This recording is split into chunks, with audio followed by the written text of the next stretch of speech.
The IEBC chairman was at pains to distance himself and other commissioners from the decision that later came back to haunt sacked CEO Ezra Chiloba. Pressed by the Public Accounts Committee chairman Opio Wandai over the single sourcing of French firm OT Morpho for the 2017 elections, Chebukati had this to say. Did you approve the decision by the CEO to do direct procurement? Did you or did you not? The timelines were such that the only direct procurement was the only available option. It was brought to the attention of plenary, and we said proceed and procure in accordance with the law. Why do you say using the word approve? Well, because you want it to come from my mouth. Yes.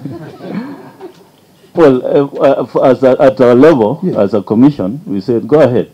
So that's approving that. Chebukati contradicting acting IEBC CEO Marjan Hussein Marjan, who had claimed on Tuesday that Chiloba bypassed the commission and single-handedly single-sourced the integrated election management kits from the French firm. It is now also emerging that Marjan, the now acting CEO, at the time chaired a subcommittee whose expert report presented to Chiloba advocated for single-sourcing of the kits over time constraints. The questions that the members are asking for now is whether the procurement of saffron morpho was lawful. For this case of direct procurement, yes, there was an evaluation committee.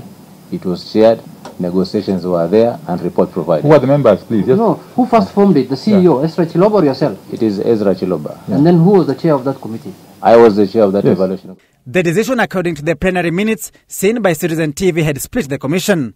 While Chebukati and 3 other commissioners approved the technology contract to be awarded to OT Morpho, Commissioners Paul Krugat, Abdi Gulie and Boya Mulu did not agree, saying the firm OT Morpho was not giving Kenya value for money and lacked technical capacity to deliver on results transmission. If then this direct procurement was an illegality, then even the commission and the chairman should also be held culpable, because they actually approved it in the minutes. It's not about the CEO proceeding by way of direct procurement. That's not the reason for termination.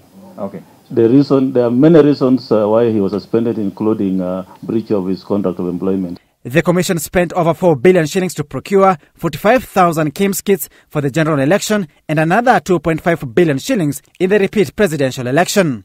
IEBC at pains to explain the variation from 4 billion shillings to over 6 billion shillings without due procedure. No, you see, CEO, this is 2 billion shillings we're discussing. Don't laugh here.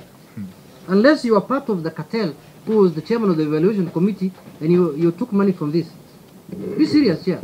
There was no paper brought to plenary on the variation of this particular contract, and I think the minutes are with you, and the testimony that there was no such approval by plenary. Okay. I believe there is a director of procurement who advised the CEO, and on the basis of that, the CEO basically had to. The grilling continues, and the former CEO Ezra Chiloba is expected to be summoned to give his side of the story.